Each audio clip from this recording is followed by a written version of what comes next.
Last में कुछ भी हो सकता है, बीच में थोड़ा अपसाइड रहेगा। समझ में नहीं आ रहा था क्या हो रहा है।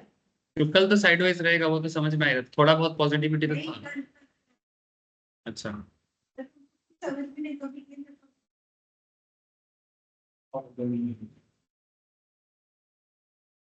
तो चलो सर, रिकॉर्डिंग स्टार्ट हुआ नहीं, कि मुझे बताओ थोड़ा।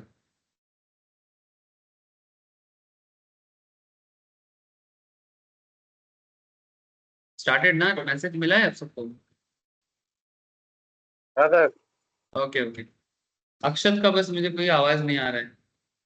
आई होप कि अक्षत को मेरा आवाज आ रहा है। आई थिंक नेटवर्क इशू होगा अक्षत के उधर, इसलिए शायद प्रॉब्लम कर रहा हूँ। ठीक है अक्षत, थैंक यू। चलो sir, good morning to all of you. Rainy day है पर मार्केट अपने हिसाब से चल रहा है, वो भी अपना बारिश कर रहा है। पैसा ले रहा है कि दे रहा है, चलो देखते हैं, थोड़ा मार्केट को थोड़ा देख लेते हैं। सर पूरा साइडवेज है, कहीं ना कहीं एक्चुअली ये साइडवेज का, मैंने एक्चुअली साइडवेज तो अभी हुआ है, पहले तो मार्केट में जो एक्सपेक्टेशन था वही हुआ है सर। फर्स्ट एक्सपेक्टेशन जैसा था, क्योंकि इंटरनेशनल मार्केट में पॉजिटिविटी था सर। पूरा वर्ल्ड वाइड मोटा मोटी maximum market, American market, London market, Japan market, सभी मार्केट में पॉजिटिविटी था। तो कहीं ना कहीं इसमें भी पॉजिटिविटी एक हल्का सा रहेगा। इसके पीछे एक रीजन सबसे ज्यादा काम कर रहा है, वो यही है कि जो बात हम लोग लास्ट वीक से भी बोला था, वो अमेरिका का रेट कट बार बार बोल रहा था ना, रेट कट हुआ नहीं है सर। हुआ नहीं है। सितंबर में करेगा ये बोला, यही चीज एक्चुअली मार्केट के लिए एक पॉजिटिव। रेट कट होगा सितंबर, ठीक है। अब सितंबर में रेट कट होगा, ये पावेल ने बोला है। पावेल माने बेसिकली अमेरिका का जो फाइनेंस का हेड है, ठीक है। तो उसने बोला कि रेट कट सितंबर में करने का हाई चांसेस है। उसका टारगेट है अमेरिका में 2% इन्फ्लेशन। कितना? 2% inflation. 2% inflation, this is the target, ठीक है। लास्ट ईयर 2023 या 24 के स्टार्टिंग में, 23 के एंड या 24 के स्टार्टिंग में अमेरिका में इन्फ्लेशन चला गया था सर अप्रोक्स 7 to 8%। और अभी कितना जाएगा?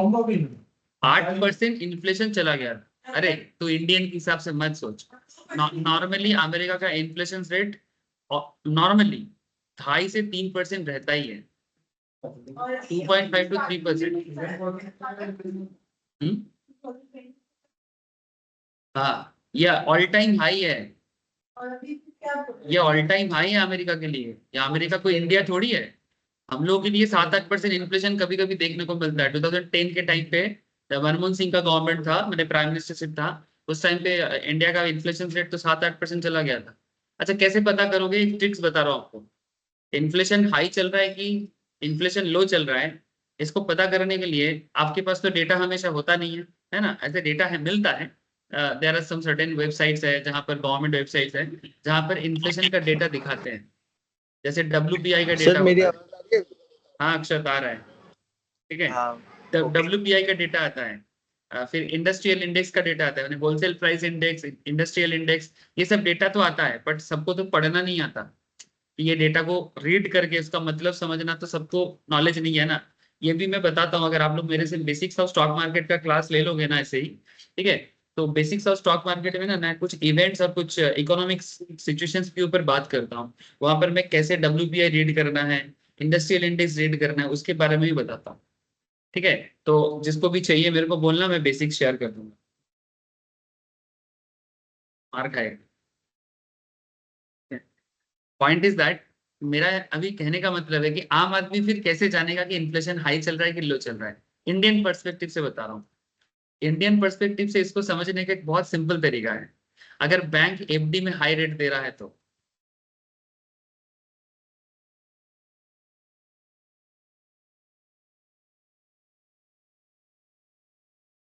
नहीं दे रहा अगर बैंक FD हाई होता है तो फिर समझ लेना कि इन्फ्लेशन हाई चल रहा है। सिंपल तरीका बता रहा हूँ। बिकॉज ये जो बैंक FD में इंटरेस्ट मिलता है ना, इसका कॉन्सेप्ट इसी तरह से रेडी होता है। बैंक FD में जो पैसा मिलता है, it's fully inflation adjusted entry rate होता है। और जब बैंक एफडी, अच्छा बैंक एफडी का रेट भी ज्यादा होगा और लोन का रेट भी ज्यादा होगा। लोन का रेट भी ज्यादा होगा, बैंक एफडी भी ज्यादा होगा। जैसे हम लोग कई बार सोचते हैं ना, अरे वो तो पॉलिसी तो आएगा, लेकिन आम आदमी को इतना क्या नॉलेज है कि क्या पॉलिसी क्या के रेपो रिवर्स रेपो, इतना कौन सा मुझे माथा खराब करेगा। सिंपल नॉलेज दे रहा हूँ, एफडी रेट इंक्रीज हो रहा है तो समझ लो कि इन्फ्लेशन हाई हो रहा है, उसको एडजस्ट करने के लिए तुम्हें तुम्हारा एफडी रेट हाई कर रहा है। जब एफडी रेट गिराएगा ना, जैसे लास्ट कुछ सालों में एफडी रेट गिर के 6-6.5% हो गया था, उसके बाद थोड़ा सा बढ़ा। इवन उस टाइम पे बैंक लोन भी सस्ता हो गया था, हाउस लोन कार लोन 6.5 में मिल रहा था। अभी हाउसिंग लोन 9.5 10 के नीचे नहीं है, ठीक है। तो ये जो बड़ा है, और उसके साथ साथ एफडी रेट भी 7.25 7.5 में चल रहा है। स्टैंडर्ड इंडिया का इन्फ्लेशन रेट लास्ट 5-6 साल में 5 to 6% है। मैक्स टू मैक्स 6.5 गया था इस बार लास्ट, वो कोरोना के बाद, कोरोना के बाद 6.5 गया था, और सबसे लोएस्ट क्या है 3.5। आई थिंक ये हुआ था लास्ट क्वार्टर में 3.5%। ये one of the best achievement Indian perspective से, क्योंकि इंडिया में इतना इन्फ्लेशन रेट कंट्रोल कर पाना आसान नहीं होता है। सो पॉइंट इज दैट कि ये जो अमेरिकन का एफडी रेट को, सॉरी इन्फ्लेशन रेट को कट, इन्फ्लेशन को अचीव करने का जो टारगेट है, क्योंकि अमेरिका जैसे कंट्री में ये बहुत ही चिंता का विषय है, तो वो लोगों का टारगेट है 2%, शायद अचीव कर लेगा सर, वो बोला है तो कर लेगा। अरे उन लोगों का इनकम हाई है, प्रोडक्शन लेवल हाई है, ठीक है, बस वर्क फोर्स को मेंटेन कर दिया ना, और थोड़ा बहुत वेदर वगैरह सब सपोर्ट कर दिया, इंडस्ट्रियल प्रोडक्शन ठीक ठाक हो गया। अमेरिका में प्रॉब्लम हुआ है कि उन लोगों का इंडस्ट्रियल प्रोडक्शन खराब हुआ है, तो जिसके कारण उनका इन्फ्लेशन रेट इतना हाई हुआ है। जब अपने कंट्री में प्रोडक्शन अच्छा नहीं होता तो दूसरे कंट्री से उसको इम्पोर्ट करना पड़ता है, ठीक है। तो ये प्रॉब्लम हुआ है, तो 2% टारगेट है इनका, तो काफी अचीव हो चुके हैं ऑलरेडी, 7-8% से 4% के आसपास आ गए हैं। इसलिए और अगला क्वार्टर वो कोशिश कर रहा है, नेक्स्ट क्वार्टर मैंने सितंबर आते आते नेक्स्ट क्वार्टर सितंबर आते आते वो 2% का टारगेट कर रहा है। अगर वो रेट कट कर देता है, ठीक है, अगर वो रेट कट सितंबर में जैसे कि वो वादा कर रहा है कि हम करेंगे, अगर वो रेट कट हो जाता है तो ये इकोनॉमी के लिए बहुत बूस्ट मिलेगा। क्यों? बिकॉज पैसा का फ्लो जो है फाइनेंशियल वर्ल्ड में अमेरिकन मार्केट से ही सबसे ज्यादा पैसा निकलते हैं, क्योंकि उन्हीं के पास सबसे ज्यादा पैसा का रिजर्व होता है। अमेरिकन आरबीआई, जिसको हम लोग बने इंडिया में जिसको हम लोग आरबीआई बोलते हैं, अमेरिका में बोलते हैं फेड। तो फेड, बैंक निफ्टी पागल होगा, आईटी हब पागल होगा, फाइनेंशियल सेगमेंट्स पागल हो जाएगा। ऑलरेडी इस नॉर्मल देखो ना, आज गैप अप किस खुशी से दिया है, ये जो गैप अप दिया है किस खुशी से दिया है, ऊपर से तो आज थर्सडे है, एक्सपायरी डे है। नॉर्मली एक्सपायरी डे में, नॉर्मली तो एक्सपायरी डे में मार्केट को इन जनरल अगर कुछ खबर ना हो तो वो नॉर्मली थोड़ा साइलेंट रहता है, फिर धीरे धीरे धीरे धीरे नीचे जाता है, माने करेक्शन में जाता है। लेकिन इतना गैप अप मैंने बहुत अच्छा गैप अप दिया, 980 से 25,000 यहाँ पर 80, मजा आ गया क्या? 100 पॉइंट्स का गैप अप सर। लेकिन अभी मार्केट एकदम मार्केट अगर साइडवेज भी है तो प्रीमियम क्यों गिर रहा है फिर? सर मार्केट साइडवेज से प्रीमियम गिर रहा है, एक्सपायरी है। मेरा भी एक ही हालत है, मेरा भी पोजीशन लिया हुआ है। अरे मैं भी मैंने थोड़ा आज बहुत लिया है सर, आज मैंने बहुत क्यों लिया सर? तुमको क्या है, थर्सडे को इतना क्यों तुमको लगता है? आज मार्केट मेरे को लग रहा है कुछ तो देके जाएगा, लेकिन लेके ये तो जाएगा। लेके ही जा रहा है। अक्षत बोले, अक्षत की कॉल लेके रखा। हाँ कॉल पे ही हुआ। अक्षत कॉल लेके रखा। 25,100 का क्या? 25,050 50 25,50 का 25-50 तुम्हारा अचीव हो जाएगा, 25-50 अचीव हो जाएगा। अरे 25,50 अचीव हो जाएगा सर, लेकिन वो प्रीमियम ग्रोथ भी तो चाहिए ना। आज का एक्सपायरी है, हाँ आज का है। आज का एक्सपायरी के कारण ही तो प्रीमियम का ग्रोथ नहीं है। मेरा भी सेम हालत मैं भी लेते लेते 2 लॉट लिया था, ऊपर से मैं ओटीएम लेके रखा। हाँ ओ बाबा, मैं ओटीएम लेके रखा, एटीएम भी लेता थोड़ा सा ठीक था, और ज्यादा रिस्क। एक्सो खत्म, देखते हैं। Bye bye. आज पता नहीं क्या खुजली चढ़ा, मैं ले लिया। नॉर्मली मैं क्लास के टाइम पे नहीं लेता हूँ, आज ना 37, उसको मैं एवरेज किया सर, 28 किया उसको एवरेज। हाँ दूलॉट है।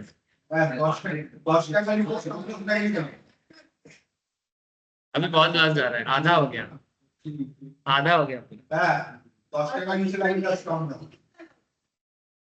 उसका बहुत सारा है, अक्षर तो बॉस है।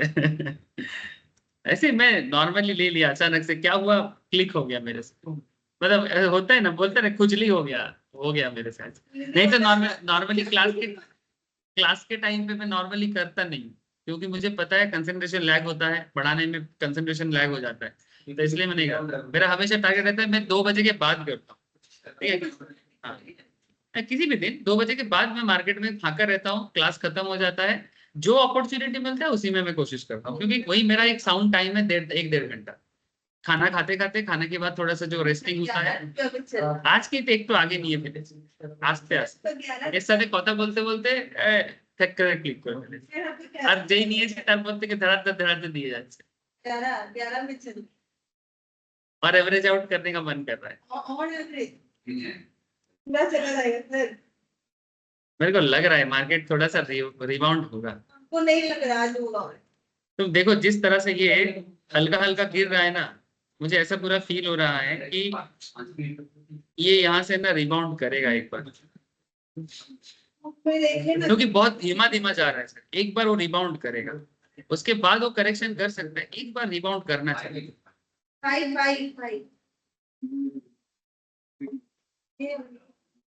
ये देखो, ये 5 मिनट में अगर यहाँ पर एक हरामी बनाता है, ठीक है, अगर यहाँ पर एक हरामी बनाता है तो चांसेस वेरी हाई कि उसके बाद एक मोमेंट देगा, क्योंकि वो पूरा, क्योंकि देखो यहाँ पर वो मारूमुजू बना है, और गिरने का चांस है ना, रेड वाला। लेकिन देखो यहाँ पर देखो हरामी बन रहा है, मारूमुजू बना है, लेकिन यहाँ पर देखो एक हरामी बन रहा है। अगर ये हरामी बन जाए तो उसके बाद यहाँ से एक मोमेंटम वापस हो सकता है। चलो ठीक है, मार्केट को अपना काम कर, हम लोग अपना काम करते हैं, छोड़ना, इतना माथा नहीं खराब करना, इतना अभी मार्केट में बहुत टाइम है, जो होगा देखा जाएगा, जो होगा। हाँ 1 मिनट में हरामी बना दो, वही तो मुझे लग रहा था हरामी बनेगा। ये देखो बोलते बोलते हरामी बना भी दिया, पहले भी बना, बट 3 बार काम नहीं किया। यहाँ पर भी बना था पर फेलियर हुआ, बना, यहाँ पर भी बना, फेलियर हो गया, यहाँ पर फिर से बनाया। हाँ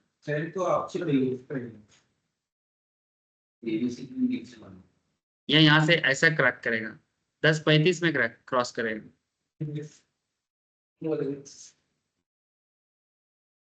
10:35 में क्रॉस करेगा।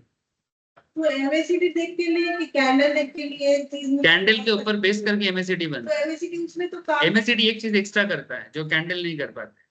जब वॉल्यूम ट्रेड होता रहता है ना, तो एमएसीडी हाँ, नीचे का जो वॉल्यूम होता है, वॉल्यूम जब बढ़ता रहता है, वो चीज कैंडल को पकड़ने में टाइम लगता है, वो एमएसीडी लाइन पहले से भापता है।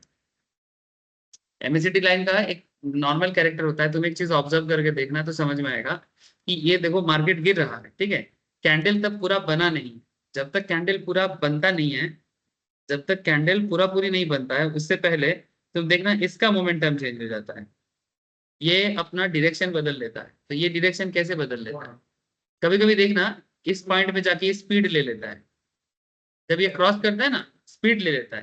तो नहीं मैं इसका बात कर रहा हूँ, रेड वाला तो डायरेक्शन, ये डायरेक्शन लाइन है, मैंने बेसिकली एमएसीडी लाइन तो ये है।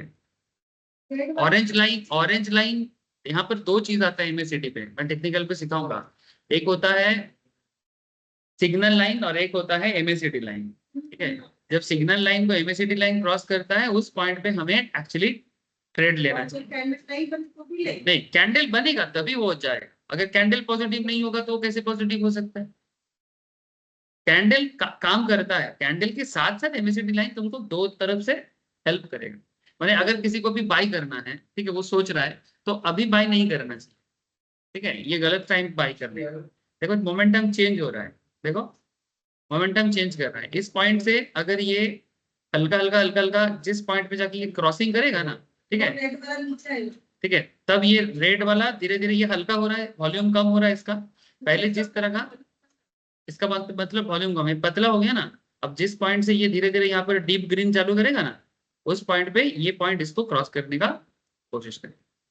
यही नॉर्मली होता है, ऑब्जर्व करो आप लोग, ऑब्जर्वेशन बहुत जरूरी होता है। और वो कटिंग का टाइम, कैंडल में नहीं है। लाइट कैंडल में तो वॉल्यूम नहीं है, लाइट कैंडल में छोड़ देना चाहिए, कुछ नहीं करना चाहिए, लाइट कैंडल में करना ही नहीं चाहिए जब तक वॉल्यूम क्रिएट नहीं करेगा आपको। ठीक है, एटलीस्ट थोड़ा सा डीप ग्रीन नहीं बनाएगा ना, तो कैसे करोगे?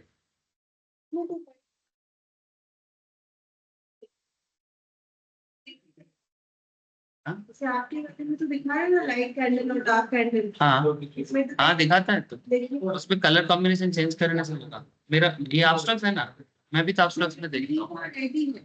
नहीं, वो एब्स्ट्रैक्ट में भी दिखाता है। नीचे की तरफ जाए तब नहीं करें, जैसे नीचे कैंडल बन जाए। उसमें सेटिंग्स होगा, सेटिंग्स में चेंज हो सकता है। एब्स्ट्रैक्ट में होता है, मैंने एब्स्ट्रैक्ट में भी यूज करता हूँ उसको कभी। कलर चेंज करके चलो पढ़ाई करते हैं, मार्केट को बीच बीच में दर्शन कर लेंगे।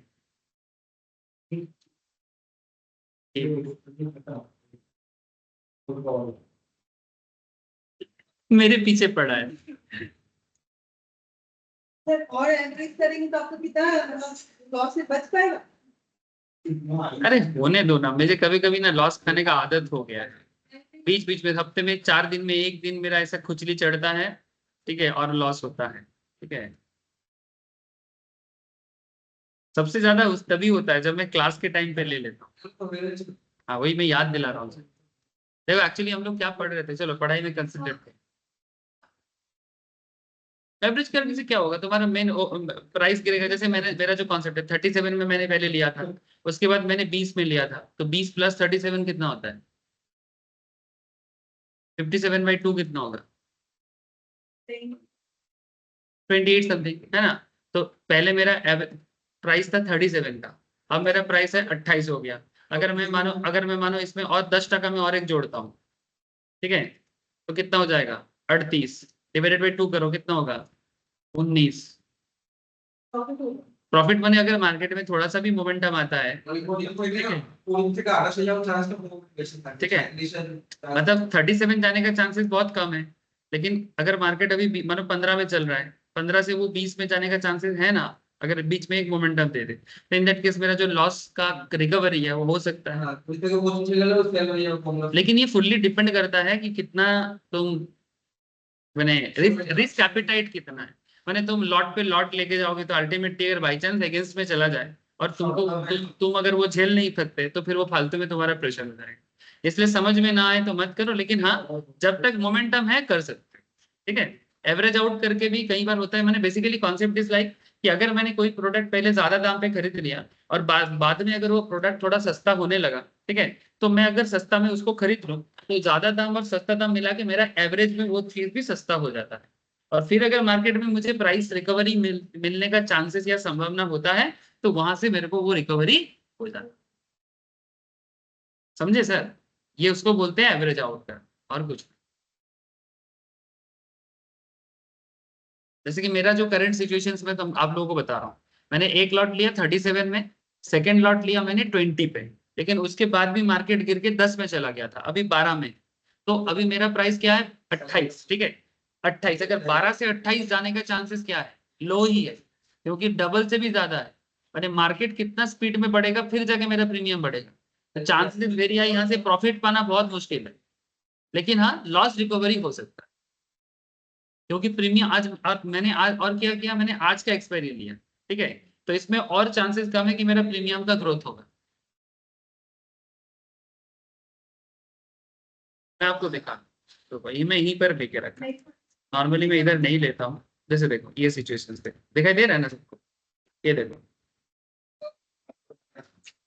ठीक है, देखो 800 का लॉस दिखा रहा है, ठीक है, 800 का लॉस दिखा रहा है, 800 का लॉस है। मेरा एवरेज प्राइस कितना दिखा रहा है? 29.3। ठीक है, करंट लास्ट ट्रेडेड प्राइस कितना दिखा रहा है? 11.7 से। अगर ये 11.70 से ये मार्केट में 29 जाने का चांसेस लो हो रहा है ना, तो ये चांसेस जितना लो होता जाएगा मेरा लॉस उतना बढ़ता जाएगा। लेकिन अगर मैं यहाँ से और एक एवरेज करने का सोचता हूँ, ये नॉर्मली सोचना थोड़ा रिस्की होता है, ठीक है, लेकिन ये सोचना थोड़ा रिस्की होता है, लेकिन ये तब काम करता है जब मार्केट में मोमेंटम मिल जाए, ठीक है, मोमेंटम मिल जाए। जैसे कि मानो कल एफआईआई ने सेलर बना, अगर आज एफआईआई एंट्री करता है और ये मोमेंटम चेंज करता है, नॉर्मली थर्सडे के दिन ना उलटफेर थोड़ा होता है, नॉर्मली थर्सडे में सबको लगता है कि मार्केट गिरेगा, और जैसे ही गिरता रहता है ना एफआईआई एंट्री करता है, बहुत केस में ऐसा देखा जाता है।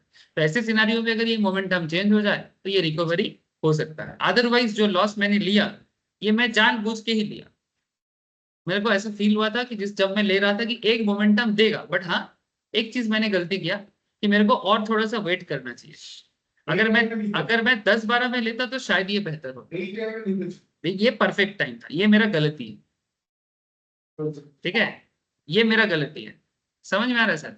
अगर मैं 10-12 में लेता यहां से, और ये नीचे अभी नहीं आएगा, आएगा 2 बजे के बाद हो सकता है, ठीक है, तो ऐसा गलती ना करें, ठीक है।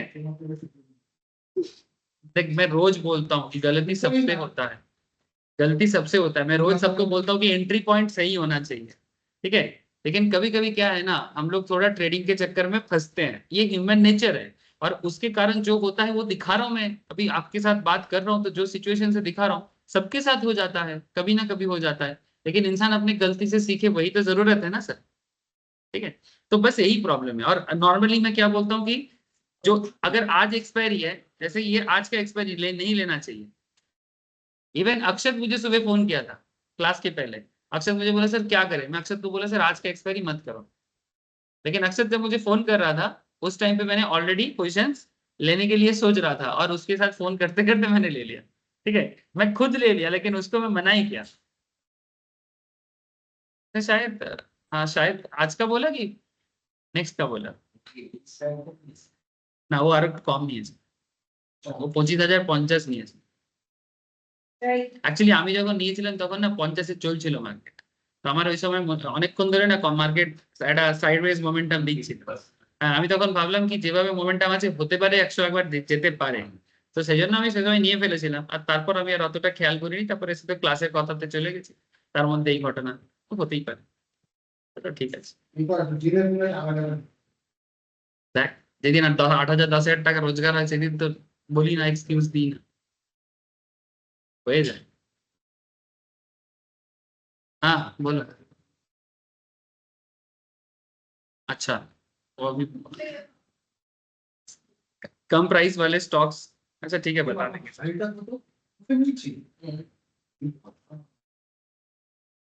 কি হয়েছে? কিসের? কোথায় আছে? ऊपर इसके 2 ऊपर। इसमें हाँ हाँ वही हाँ 1.5% नीचे है। चलो पढ़ाई करेगा तुम लोग?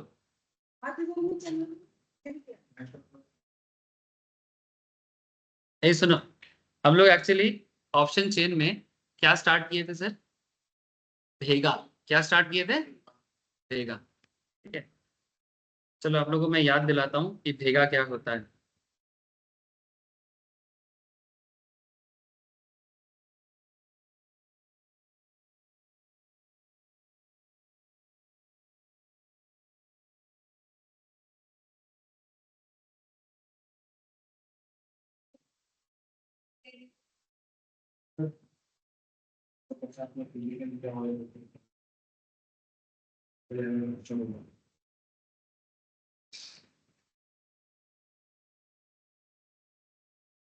देखो ये ऑप्शन चेन में चीजों को ख्याल करो,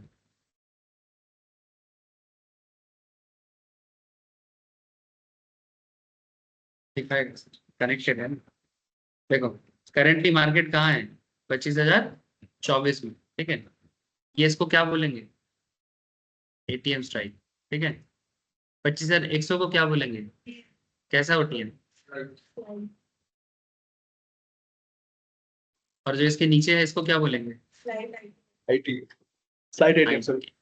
आईटीएम, ठीक है, इन दी मनी है ना। अब एकदम 25,000 जो हो गया स्लाइड आईटीएम हो गया, और जो थोड़ा सा बैके में है उसको थोड़ा हम लोग धीरे धीरे डीप आईटीएम की तरफ लेके जा सकते हैं। ऐसे there is no proper concept of ATM, ATM related ऐसा कोई कॉन्सेप्ट नहीं रहता है, बट फिर भी हम लोग उसको एट दी मनी बोलते हैं बिकॉज वो मार्केट के आसपास होते हैं इसलिए।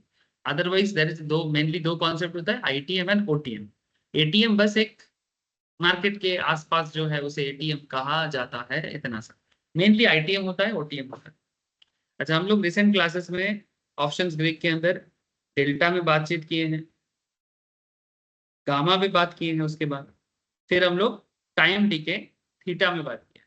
ये थीटा बहुत डेंजर चीज है, डेल्टा भी सभी इंपॉर्टेंट है, बट ये थीटा मार्केट में बहुत कंसर्निंग चीज है।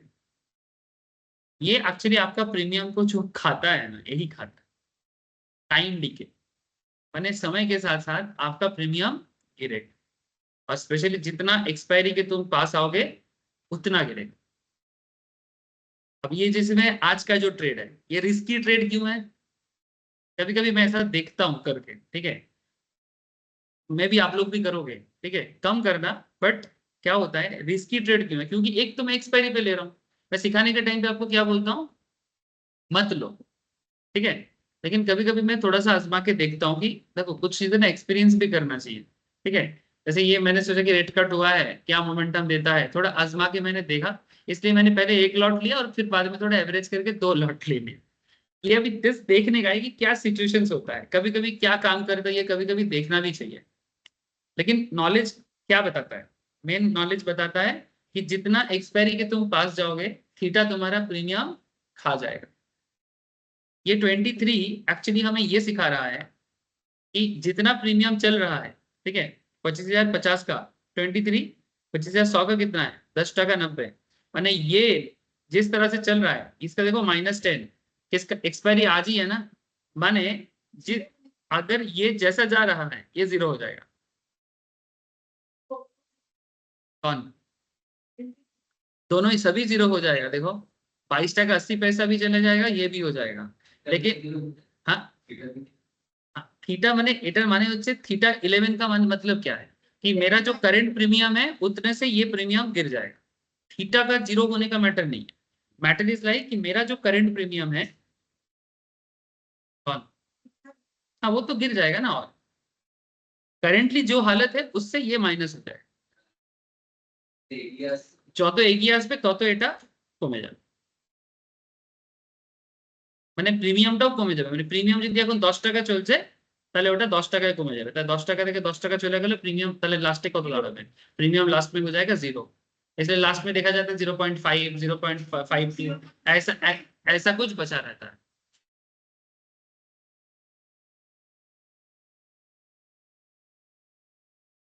কত হবে তো 29 10 কত 39 39 বাই 20 টাকা হবে, ঠিক है, 20 টাকা होगा। तो पॉइंट इज दैट कि कहना क्या है कि थीटा बहुत डेंजर चीज है, और स्पेशली एक्सपायरी डे पे तो और डेंजर चीज। अगर मोमेंटम ना मिले आपको तो फिर पूरा खाएगा, ये रिस्क है, ठीक है। लेकिन अगर टाइम है आपके हाथ में तो थीटा उतना प्रॉब्लमेटिक नहीं है, जब आपके हाथ में टाइम है। यही सब बातें हम लोग थीटा में डिस्कशन किए थे, याद है ना सर? उसके बाद हम लोग, अच्छा उससे पहले डेल्टा को भी एक बार पढ़े हैं, गामा को भी पढ़ चुके हैं। एक्चुअली गामा क्या है, डेल्टा का स्पीड को बताता है। और अभी हम लोग बात करना चालू किए भेगा, ये another very very important part of the series है। ये बेसिकली हमें ये सिखाता है कि आखिर मार्केट में जो वोलेटिलिटी होता है उसको कैसे जाने, ठीक है। अब चलो मैं जो स्टार्ट किया था उसी को मैं एक्चुअली आपको एक बार फिर से कंटिन्यू करके बताता हूँ। क्या चुप करते क्या ना इस स्पोर्ट का मार्केट चले, मार्केट ही थका वैसे तो बाड़ी घर तो है ना किसी।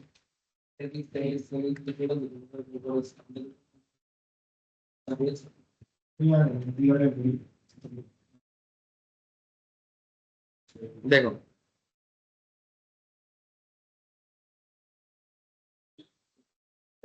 बचा लीजिए हम लोग।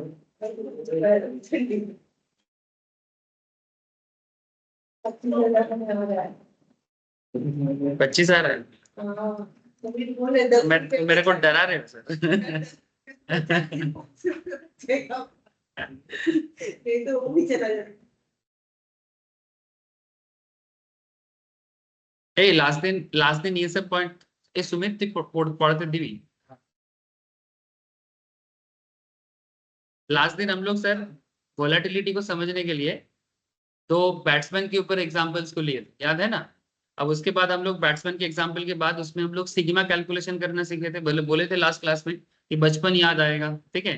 तो उसमें सिग्मा कैलकुलेशन सीखे थे जिसमें मीन के हिसाब से सिग्मा जान लिए थे और फिर हम लोग एसडी के बारे में जाने थे। एक्चुअली यहाँ पर कॉन्सेप्ट ऐसा था कि एवरेज माने मार्केट का जो मेन स्ट्रक्चर रहता है कि मार्केट में कोई पर्टिकुलर शेयर का जो एवरेज प्राइस रहता है वो अपने एवरेज प्राइस से कितना वोलेटाइल हो सकता है। ये कॉन्सेप्ट को जानने के लिए हम लोगों ने ये एसडी वाला कॉन्सेप्ट लिया जिसमें एक्चुअली एक टारगेट था, एक क्रिकेट टीम का मैच था या बेसबॉल टीम का मैच था। इनका कॉन्सेप्ट ऐसा था कि हमें एक ऐसा प्लेयर चूज करना है जो मैच डे पे कम से कम 20 रन बना सके, ठीक है। तो इसको भी हम लोग रियल लाइफ में स्टॉक में कैसे यूज करेंगे उसके बारे में ही आज एक्चुअली डिस्कस करूंगा कि मिनिमम 20 रन माने मिनिमम 20 रुपीज को अगर आप कनेक्ट कर सकते हो कि अगर आपको मिनिमम पर शेयर में 20 रुपीज कमाना है या फिर किसी स्टॉक में 20 टका कमाना है तो कौन सा शेयर में चांसेस हाई है डिपेंडिंग ऑन देयर वोलेटिलिटी। जब ये बात हम लोगों ने डिस्कस किया था तो ये यहाँ पर हम लोगों ने 2-3 कैलकुलेशंस करना सीखे थे। एक कैलकुलेशन तो सर ये था कि वेरिएंस कैलकुलेशन करना सीखे थे और उसके बाद हम लोग सिग्मा मीन एंड एसडी और फिर लास्ट में हमें स्टैंडर्ड डेविएशन दिखा और लास्ट में हम लोगों ने ये डिसीजन लिया था कि आखिर बिली और माइक में चांसेस इज वेरी हाई किसका था, याद है किसी को? हाँ, रन हाई करेगा इसका चांसेस है, भले ही माइक का एस्टिमेशन अपर एस्टिमेशन हाई है लोअर एस्टिमेशन कम है, लेकिन देखो इसका लोअर एस्टिमेट 19.81 है अपर एस्टिमेशन 23.39 है, माने बिली का वोलेटिलिटी कम है, बिली का वोलेटिलिटी कम है और 20 के आसपास रन वो बार बार बनाने का चांसेस उसका ज्यादा है। तो इसलिए टीम में अगर लेना है तो बिली को लेना ज्यादा सही रहेगा कंपेयर टू माइक। भले ही माइक एक मैच में कभी 33 भी बनाया है लेकिन फिर भी वो एक मैच से उसका एवरेज परफॉर्मेंस का विचार नहीं किया जा सकता, रेगुलर परफॉर्मर चाहिए। तो मार्केट में भी ना ऐसे कुछ शेयर होता है वोलेटिलिटी माने হ্যাঁ মানে সাইক্লিক মানে এইটাকে বলে ভোলাটিলিটি। এই যে ইমেজটা এখানে দেখাচ্ছিলাম না এটা হচ্ছে ভোলাটিলিটি। একটা এই যে শেয়ারটা যখন একটা এভারেজ এই যে শেয়ারটা একটা এভারেজ পয়েंट আছে, ধরুন একটা শেয়ারের এভারেজ প্রাইস হয় 20 টাকা, তাহলে 20 টাকা থেকে মানে 20 रुपीज से वो कितना अप और कितना डाउन नॉर्मली मूवमेंट देता है। हाँ नहीं 22 से थोड़ा नीचे है, 21 और 22 के बीच में है तो फिर कितना होगा 21.5 समथिंग, ठीक है। तो मैंने अपने एवरेज प्राइस से कितना अप डाउन करता है, अब वो अप डाउन ही तो है जो आपका ट्रेडिंग है। अगर आप शॉर्ट सेलर होते हो माने शॉर्टिंग करते हो या फिर अगर आप बायर बनते हो तो आपको तो वही सोचना है कि ये स्टॉक कितना वोलेटिलिटी करता है, कितना अप साइड में जा सकता है, कितना डाउन साइड में आ सकता है। जैसे करेंटली हम लोग निफ्टी के बारे में बात कर रहे हैं, ठीक है। जैसे अगर मैं निफ्टी में बात कर रहा हूँ तो निफ्टी से हमको क्या समझ में आता है कि करेंटली निफ्टी का जो एनालिसिस मार्केट का है ये कुछ इस तरह का है कि निफ्टी लास्ट कुछ दिनों से जिस तरह का मोमेंटम दिया है उस हिसाब से अगर देखा जाए, हाँ जिस तरह से निफ्टी का करंट सिचुएशन देख रहा है तुम लोग पढ़ाई में फोकस करो 25 अरे मेरा पोजीशन का छोड़ो ना, वो सब रोज का खेल है, क्या चक्कर में फंसते हैं। मार्केट में लॉस खाने का भी थोड़ा जिगरा लेके आना चाहिए, चाहे 500 1000 हो 50,000 जिसका जैसा क्षमता है, थोड़ा लॉस भी देखने का आदत डालो। वो लाल देखते ही ना डर जो लाल देख के डरता है, ठीक है, वो लाल देखेगा तो मुश्किल हो जाएगा, लाल देख के हार्ट रेट बढ़ जाएगा, वैसा करने से मार्केट में नहीं टिक पाओगे। अगर हरा देख के खुशी होता है तो लाल देख के इतना दुखी भी मत हुआ। इस मार्केट में टिकना है तो मॉडरेट रहना बहुत जरूरी है। मैंने लाल देखा हाँ ठीक है खराब लगता है, हर किसी को लगता है, लेकिन उतना खराब मत लगाओ जितना खराब लगा रहे हो। ये मार्केट में टिकने का साइकोलॉजी है, नहीं तो 2 दिन ट्रेडिंग को प्यार करेगा 4 दिन बाद छोड़ के चला जाएगा। हम लोग सीए लाइन के लोग हैं ना सर, तो हम लोगों के लाइन पे फेलियरिटी एक बहुत नॉर्मल बात, पढ़ाई के टाइम का बात कर रहा हूँ। हाँ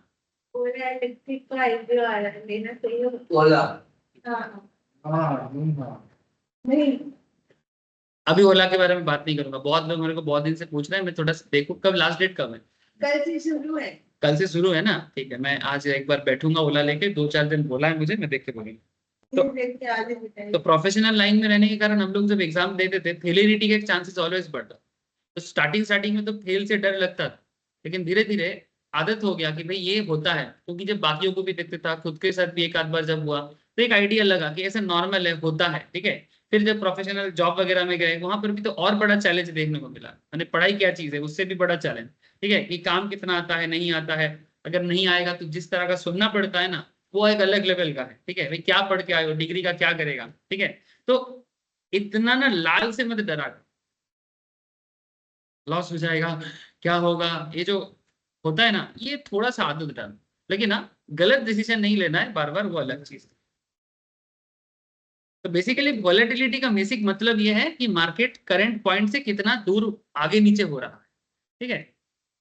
जो इंसान फेलिडिटी से डर गया, वो आगे क्या पढ़ेगा sir. Some food for thought. चलो अभी एक चीज बताते हैं, अब जो चीज मैंने आप लोगों को लास्ट क्लास में नॉर्मल क्रिकेट मैच से समझाया था, उस चीज को अभी मैं धीरे धीरे आपको मार्केट के एंगल से समझाऊंगा। We assess the riskiness of these players by using क्या किया था सर बिली और माइक में, स्टैंडर्ड डेविएशन, जिसको हम लोग प्यार से बोलते हैं एसडी। प्यार से क्या बोलते हैं, SD. Standard deviation must represent risk. In the stock market world, we define volatility as the riskiness of the stock or an index. मैं आप लोगों को निफ्टी क्यों समझा रहा था, आप लोग बोलने नहीं दिए मुझे, कल तो ओला ओला क्या चिल्ला रहे। देखो निफ्टी के बारे में मैं क्यों बोल रहा था कि निफ्टी का करंट वोलेटिलिटी कैसा है। अप साइड में निफ्टी मोटा मोटी 25,000, अगर जिस तरह से अगर मोमेंटम है उसको मिल जाए, अगर वो 100 क्रॉस कर जाए, ठीक है, तो आज हो कल हो, अगर वो 25,100 क्रॉस कर जाए, ठीक है, जो करंट टारगेट मोमेंट है इसका, अपर साइड में इसका रेजिस्टेंस मान के चलो कि 25,250 तक। हाँ, अपर साइड में इसका रेजिस्टेंस है 25,250 तक, और लोअर साइड में मोटा मोटी ये 24,800 में करेंटली, रिसेंट का बात कर रहा हूँ, 24,800, अगर 800 क्रॉस कर जाए तो वो 24,500 की तरफ बढ़ सकता है, और अगर इधर 250 क्रॉस करे तो 25,500 की तरफ जा सकता है। तो ये जो रेंज है, ठीक है। अच्छा, आप लोग ऐसा बात कर रहे हो सर, आप मुझे बताओ कितना दिन हुआ सर ये बजट बजट जाके और मोदी जी का रिजल्ट आके, 4 जून, 4 जून में मोदी जी का रिजल्ट आया था। आप लोग ऐसे ऐसा कर रहे हो जैसे मैं कोई अननोन चीजें बता रहा हूँ, ऐसा कुछ भी नहीं हुआ है। अच्छा चलो, उतना मोदी जी का तो 4 जून का बहुत दूर का हो गया, आप लोग उतना दूर भी मत जाओ। आप लोग मुझे रिसेंट बताओ, ये जो बजट डे का जो था, ठीक है, ये रिसेंटली जो ये मोदी जी का टाइम था, ये मोदी जी का वोट पे कम आना है ना, उसके बाद यहाँ से यहाँ तक पहुंचेगा, आप सोचे भी थे।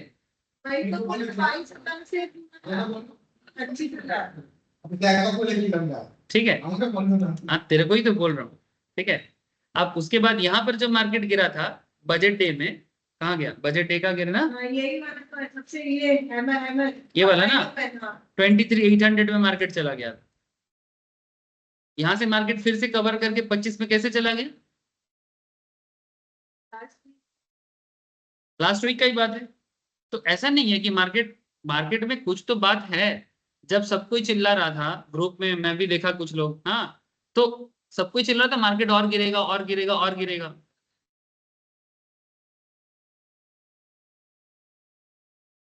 हाँ,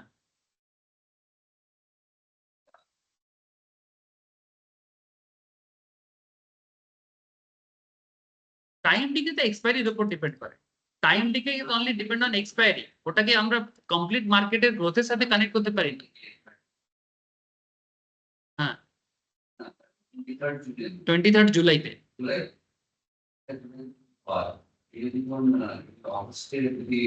বুঝতে পেরেছি, আপনার কোশ্চেন বুঝে গেছি। ধরুন কেউ 24,100-তে এখানে ছিল, ঠিক আছে, সেখান থেকে মার্কেট আজকে 25,000-এ গেছে, তো তাহলে আপনি বলতে চাইছেন কি আমার টাইম টিকে বা থিটা কি এখানে কাজ করছে, নিশ্চয়ই কাজ করছে।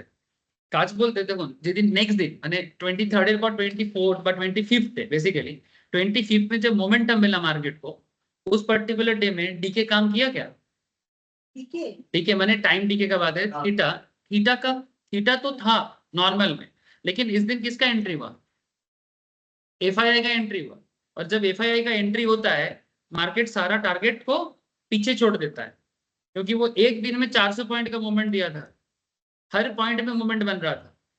उस देखना मैं उसमें उस दिन मेरा एक था, मैं स्टार्टिंग में ही दिया कि आज मार्केट में आग लगेगा, एक आग का साइन देके, ठीक है, ठीक है, 400 पॉइंट का मोमेंटम था ये 400 पॉइंट के मोमेंटम में जो टाइम डी के मानो, जैसे अगर मानो प्रीमियम 10% है और अगर थीटा दिखा रहा है 10%, मानो ये प्रीमियम है एलटीपी और ये इधर मानो थीटा है 10, तो तुम्हें क्या लगता है ये 10 का प्रीमियम 10 में माइनस हो जाएगा?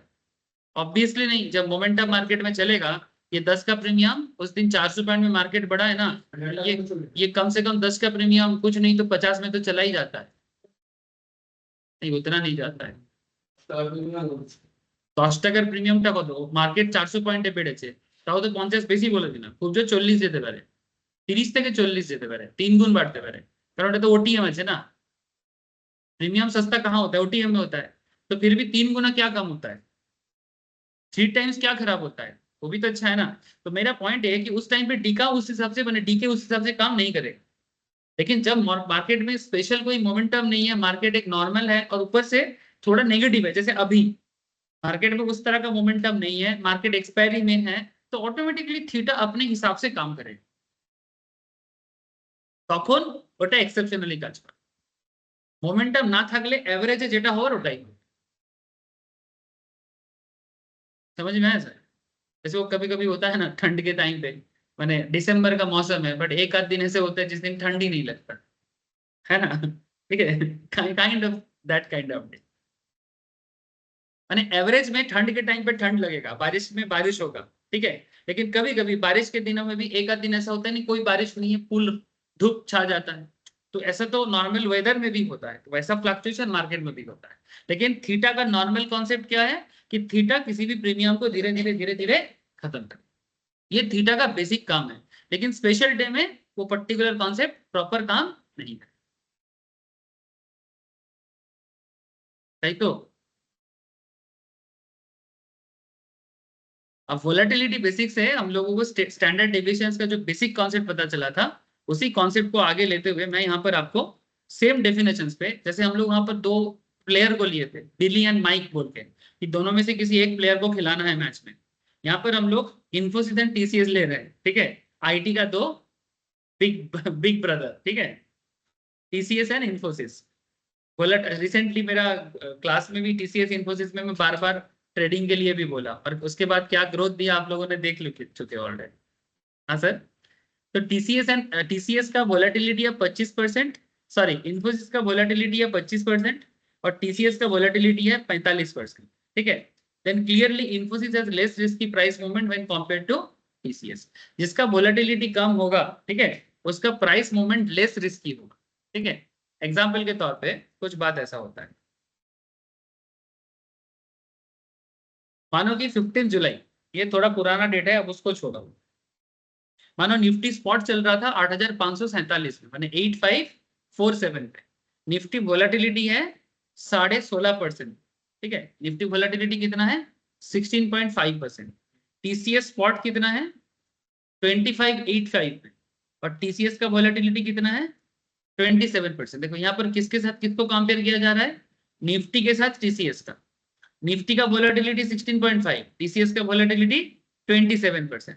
तो इसका क्या मतलब होता है, इस मतलब को समझोगे तो वोलेटिलिटी समझ में आएगा। इसका मतलब है given this information can you predict the likely range with in which Nifty and TCS will trade 1 year from now, एक साल के लिए या एक मंथ के लिए। यहाँ पर 1 ईयर का डेटा दे रहा है, आप मंथली डेटा भी चेक कर सकते हो जब आपको वोलेटिलिटी का डेटा मिल जाए। अब ये भी कर सकते हो, ये कहाँ से मिलेगा ये भी मैं आगे आगे आपको बताऊंगा। स्टॉक का वोलेटिलिटी, ऑप्शंस का वोलेटिलिटी मिलता है, ठीक है, হ্যাঁ পাওয়া যায়, ওটার জন্য মেহনত করতে হয় না, সেটা আমি দেখো। तुम पढ़ ही नहीं रहे हो, क्लास में नहीं हो। वोलेटिलिटी का मतलब होता है दोनों ही, मार्केट अपने एवरेज पॉइंट से ऊपर जाने को भी वोलेटिलिटी बोलते हैं, मार्केट अपने एवरेज पॉइंट से नीचे जाने को भी वोलेटिलिटी बोलते हैं। उसका रेंज 27%, ठीक है। सुन ही नहीं रहे हो पूरा बात, ठीक है, नहीं सुनोगे तो ऐसे ही फंसोगे, नहीं सुन रहे हो तो पोजीशन लिया मेरे जैसा।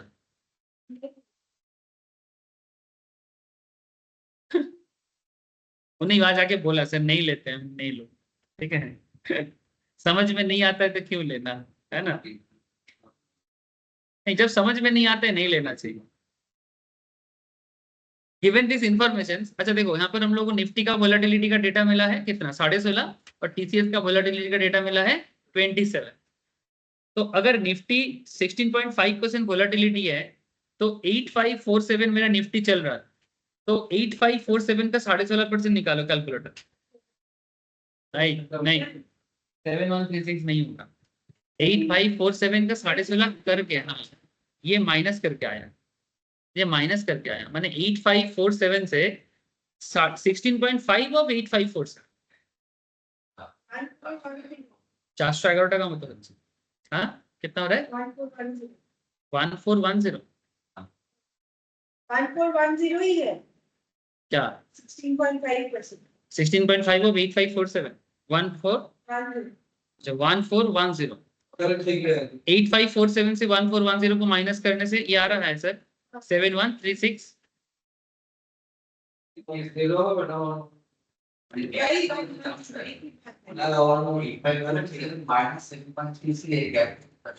না আমি ওটা বলছি না, আমি বলছি এটা, মানে আমি জিজ্ঞেস করতে চাইছিলাম 8547 ইন্টু 16.5%, वही तो बोले। ठीक है, नहीं वही सबको समझ में नहीं आ रहा है इसलिए। अब 8547 से अब इसको माइनस कीजिए, ठीक है, मैं एक काम करता हूँ -8547 कर देता हूँ, तो 7136, माइनस को इग्नोर करो क्योंकि मैंने उल्टा साइड से किया, ठीक है। तो 7136, ये जो 7136 आया ये क्या आया सर, ये निफ्टी का प्राइस मोमेंटम है, कि अगर निफ्टी वोलेटिलिटी के बेसिस में चेंज हो सकता है तो लोअर साइड में कितना जा सकता है, 7136 तक। ये 1 ईयर का डेटा है। अगर आप मंथली डेटा लेते हो तो मंथली में निफ्टी लोअर साइड में कितना आ सकता है ये भी डेटा मिल जाता है। यस देखा होगा सब।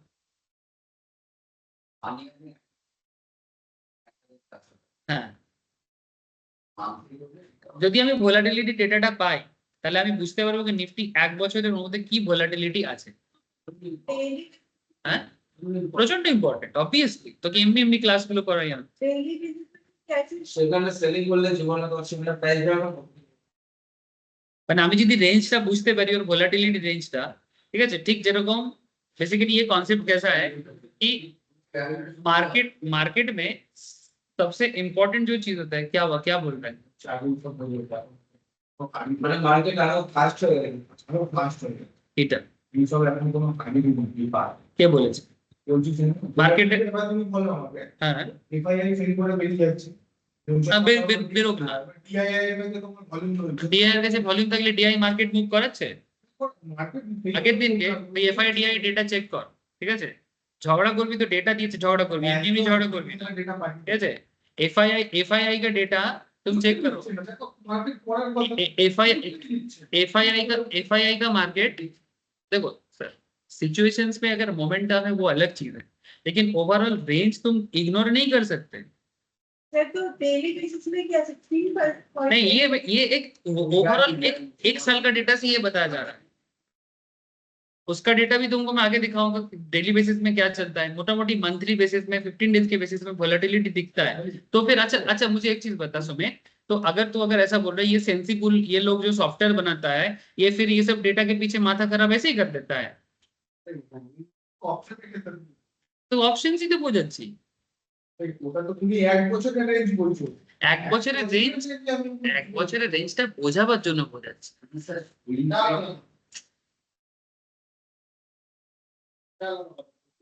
মানে তুই ভোলাটিলিটিটাকে বুঝবি তবে তো তোকে আমি বাকি জিনিসটা বোঝাতে পারবো, তুই ভোলাটিলিটিটা বুঝতেই চাইবি না তাহলে আমি তোকে বাকিটা বোঝাবো কি করে, মার্কেটের রেঞ্জের ডিফারেন্সটা কি দাঁড়াবে, আমি যদি এটাকে তোকে বোঝাতেই না পারলাম তাহলে তুই বাকি কনসেপ্টটা বুঝবি কি করে।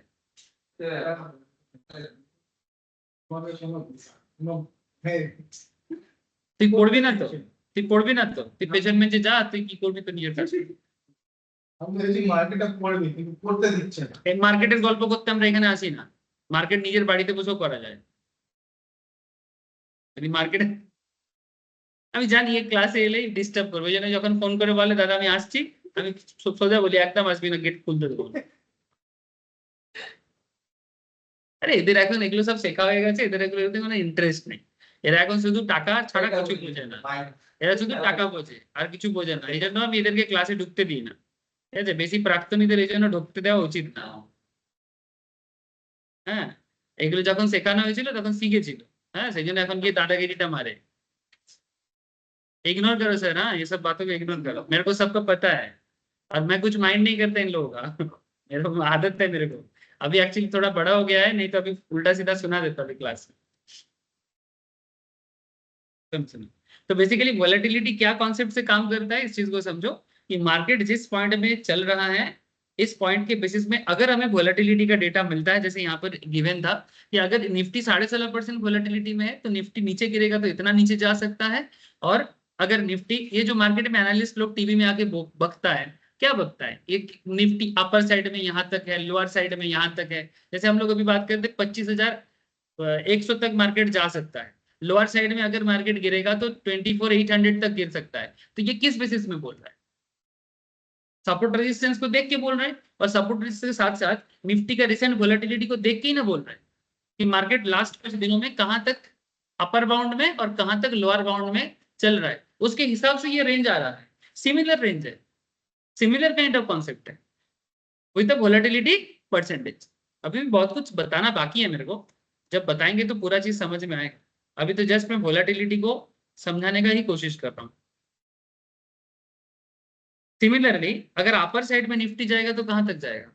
9957 प्लस करके जाएगा। टीसीएस का वोलेटिलिटी कितना हुआ? 2585 से अगर लोअर साइड में एक साल में अगर वो गिर सकता है तो कितना गिर सकता है, और अपर साइड में जाएगा तो कितना आप हो सकता है, ठीक है? बोलो और सर जो निफ्टी के वोलेटिलिटी के साथ टीसीएस का वोलेटिलिटी का क्या रिलेशन है?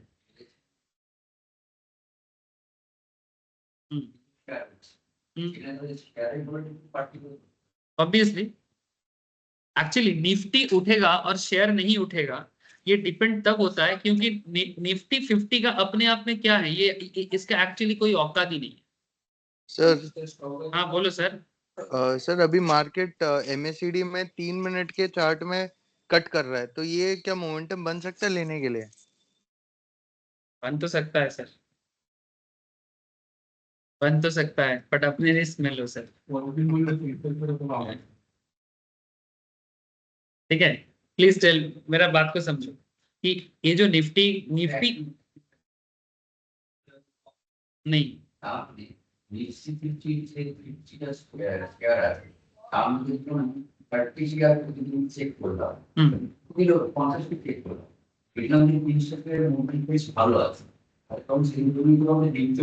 एग्जैक्टली निफ्टी का क्या औकात है? কিন্তু তুমি যখন পজিশন পেলে তারপরে 30 টাকা ডাউন করলে তারপরে কি হয় সাপোর্ট কি হবে निफ्टी का एक्चुअली कोई औकात है, निफ्टी तो बना है 50 स्टॉक्स में। अब 50 स्टॉक में अगर 30 स्टॉक परफॉर्म करता है तो निफ्टी परफॉर्म करेगा। जैसे आज अभी तक जो मार्केट आप जाने के बाद जो मार्केट अभी थोड़ा सा फ्लैट है, इसका रीजन यही है कि निफ्टी का कोई पर्टिकुलर स्टॉक में ट्रिगर नहीं है जिसका वेटेज हाई है, जैसे कि इन्फोसिस, ठीक है, जैसे कि टीसीएस, जैसे कि एचडीएफसी बैंक, ठीक है।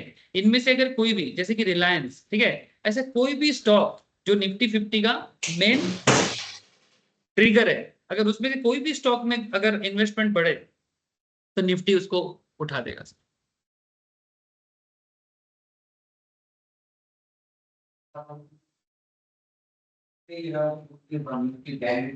এদের উপরে নিফটি ডিপেন্ড করে থাকে, নিফটির উপরে এরা ডিপেন্ড করে থাকে। নিফটি ব্যাংকের শেয়ার ব্যাংকের উপরে ডিপেন্ড করে থাকে, ব্যাংকের নিফটি ব্যাংকের সাথে এদের কোনো মানে মানে অ্যাকচুয়ালি আন্ডারলাইনটা কি? আন্ডারলাইন হচ্ছে স্টক, স্টকের উপর ডিপেন্ড করে ইন্ডেক্স তৈরি হয়, ইন্ডেক্সের উপর ডিপেন্ড করে স্টক তৈরি হয় না। স্টকটাই তো ইম্পর্টেন্ট, সেই জন্য আমরা স্টক মার্কেট বলি, ইন্ডেক্স মার্কেট তো বলি না। স্টকটাই ইম্পর্টেন্ট। सर मूव दिया है मूव। चलो अक्षत अपने काम पे बिजी है, ठीक है। मेरा भी लॉस थोड़ा रिकवर हुआ है। चलिए एकदम सही एंट्री पॉइंट है। सही एंट्री पॉइंट है, अक्षत बोल रहे हैं सही एंट्री पॉइंट।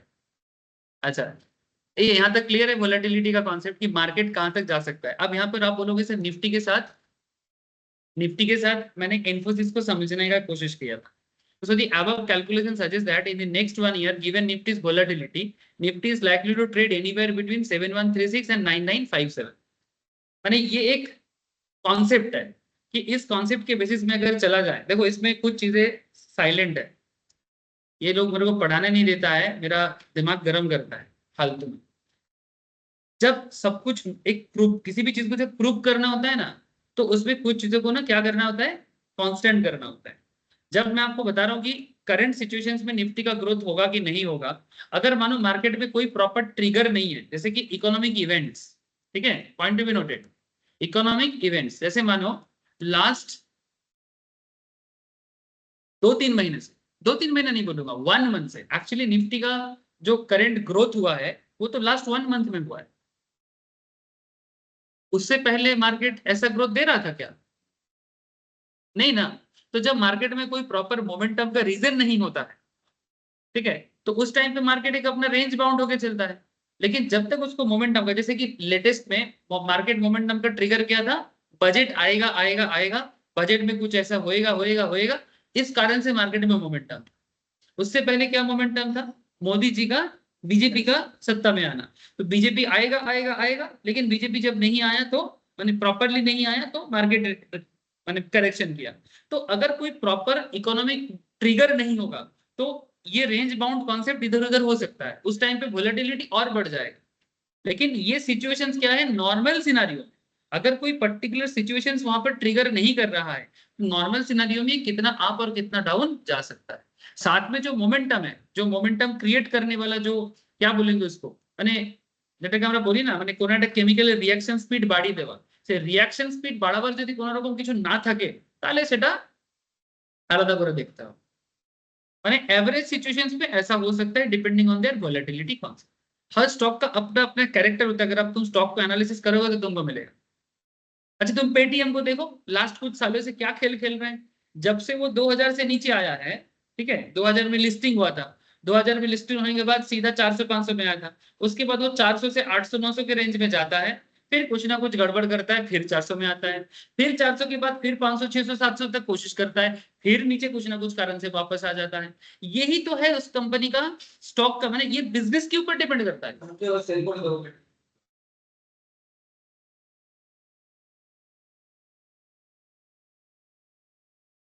তখন এটা এভারেজে কাজ করবে।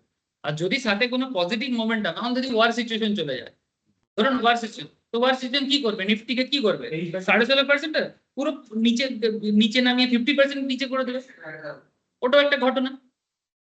তো সেই ঘটনাগুলোকে আমি এর মধ্যে কানেক্ট করতে পারি প্রপারলি না, ঠিক আছে, दैट काइंड ऑफ सिचुएशन को मैं कनेक्ट नहीं कर पाऊँ।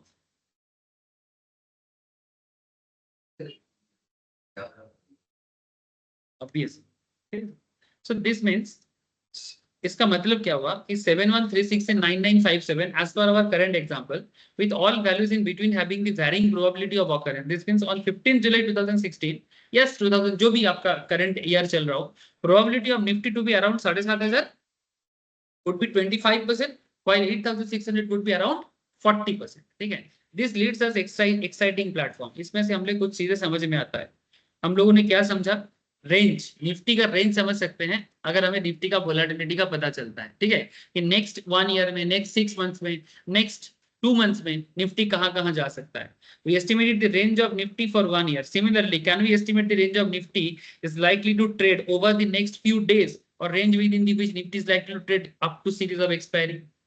जैसे हमने आपको 1 साल का डेटा बताया और 1 साल में मैंने आपको निफ्टी का वोलेटिलिटी के बारे में बता रहा था, क्या सिमिलर तरीके से निफ्टी एक्सपायरी तक कहां जा सकता है, निफ्टी 1 हफ्ता में कहां जा सकता है या 1 मंथ में कहां जा सकता है, क्या ये फाइंड आउट कर सकते हैं? Yes, if we can do this then we will be the better positions to identify options that are likely to expire worthless. माने कौन सा ऑप्शंस एक्सपायरी में वर्थलेस होगा, कौन सा ऑप्शंस माने एक्सपायरी होते होते मेरे को प्रीमियम देके जाएगा। वोलेटिलिटी तो है, अगर 25 जैसे आज सुबह ये भी तो एक वोलेटिलिटी है, 24,008 कितना चल रहा था कल, 980, कल मार्केट यहाँ पर क्लोज हुआ था। आज जब मार्केट सुबह ओपन हो रहा था, आप लोग भी ग्रुप में किसी किसी ने बोला, फिर मेरे को भी देखा कि हाँ मार्केट में पॉजिटिव अपसाइड है, तो मार्केट कहाँ तक जा सकता है, 25,080, ठीक है, 100 पॉइंट में मार्केट ने छलांग मारा, ठीक है।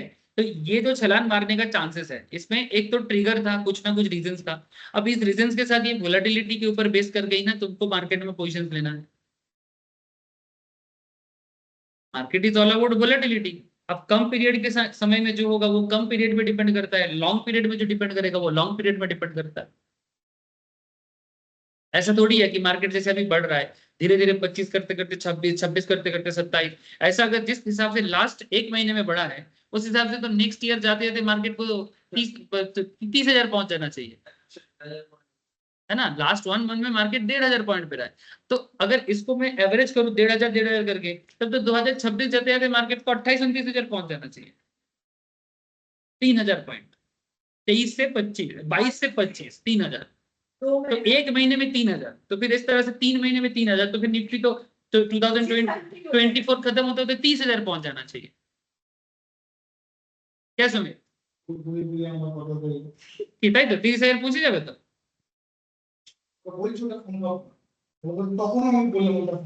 আরে সেটাই তো বোঝানো হচ্ছে। आप खुद में लिखिए थे ना 28,000 किया है। ठीक है वैसे नहीं होता है। चलो ठीक है, तो we figured the range in which Nifty is likely to trade in the next 1 year, but how sure we are? Question पे question, ठीक है। Is there any degree of confidence while expressing this range? How do we calculate volatility?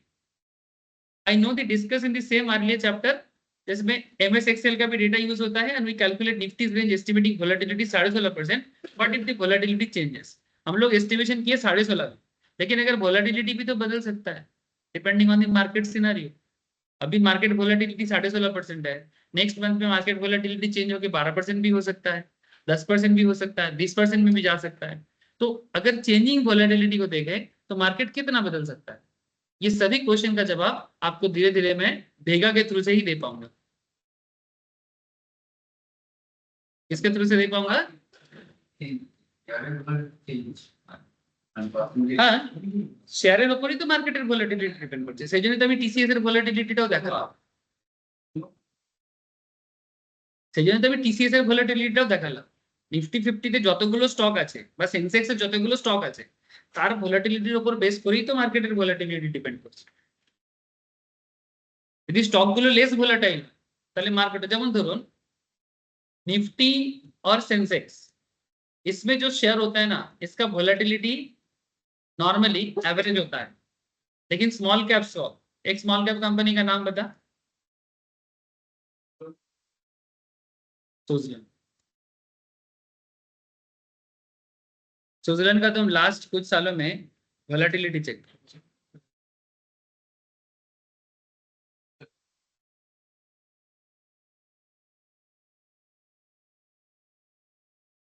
देखो तुम Switzerland का up down check करो, हर रोज क्या था?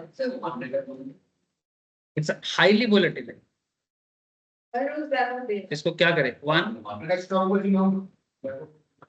Ball confidence paper confidence petrol small cap confidence की বানান কি এটা? क्या है? देखो ये स्टॉक अगर डे चार्ट में देखो, 19 फरवरी में 114 में था, ठीक है, उसके बाद 670 में भी आया था, ठीक है, 4 जून में, उसके बाद फिर से 93 में गया है, ठीक है। तो कॉम्पिटिटिवली वोलेटिलिटी अच्छा खासा है इसका, ठीक है, काफी ज्यादा वोलेटिलिटी है। लेकिन तुम ऐसा कोई स्टॉक देखो इसमें इतना वोलेटिलिटी नहीं हुआ है, ठीक है। तो कभी कभी कोई कोई स्टॉक में वोलेटिलिटी हाई होता है, किसी में वोलेटिलिटी लो होता है। अदानी का तो वोलेटिलिटी था भाई, हाँ सही बोला, स्मॉल कैप बोल रहे थे, बोले ठीक है। अदानी मिड कैप में आता है और हाई कैप में भी आता है। अदानी का volatility is very high. Adani का प्रॉब्लम क्या है, देखो बीच बीच में इसका ट्रिगर देखो, कभी बहुत हाई कभी बहुत लो, ठीक है। अदानी का प्रॉब्लम क्या है, इसलिए ट्रेडिंग के लिए बहुत अच्छा स्टॉक नहीं है ये, मैं नॉर्मली अदानी आप लोगों को ट्रेडिंग के लिए नॉर्मली नहीं बोलता, बट हाँ अच्छा। अगर कोई पैसा कमाना चाहता है तो अदानी इज बेस्ट। अदानी का कुछ रेगुलेटरी प्रॉब्लम है, ठीक है, क्योंकि मार्केट में कुछ प्रॉब्लम है, अदानी का कुछ पुराना किस्सा है, ठीक है, जो पुराना किस्सा है, उसका पीछा नहीं छोड़ रहा है। कुछ फेवरेटिज्म का कॉन्सेप्ट है जो मार्केट में एक आवाज चलता है कि ये तो मोदी इसको फेवर करता है बोल के इसका बिजनेस चल रहा है, अगर मोदी हट जाए तो अदानी का बिजनेस गिर जाएगा, ठीक है। नहीं गिर जाएगा। ऐसा कुछ भी नहीं होने वाला है, ये मार्केट में एक हवा है, ऐसा कुछ भी नहीं होने वाला। देर आर कुछ तो प्रॉब्लम थोड़ा बहुत है, लेकिन यहाँ पर थोड़ा बहुत प्रॉब्लम को भी थोड़ा बड़ा चढ़ा के बोला जाता है। इसका जो मेन बिजनेस का इश्यू है, मैं जितना देखा कि इसका करेंट एसेट में खर्चा बहुत है, मैंने बेसिकली इसका लोन बहुत हाई है, और लोन हाई होने के कारण कभी कभी इसका बिजनेस में कोई थोड़ा बहुत भी प्रॉब्लम दिखता है तो वो स्टॉक करेक्ट करता है, और कंट्रोवर्सी इतना होता है कि पब्लिक उसको समझ, इवन फॉरेन कंट्रीज भी अदानी पे थोड़ा सा चिंता कर जाते, ठीक है, लेकिन है इसका एसेट अच्छा खासा है। Asset अच्छा खासा। एक বছরের রেজিস্টার দীপক নাইট্রেট এটা ভালো প্রফিটেবল কোম্পানি। কিন্তু অনেক স্টক সেল করে করে কি এটা এটা বেরিয়ে যাবে? আরে দীপক নাইট্রেট দেখুন আর কারণ এক বছরের ডাটা দেখুন।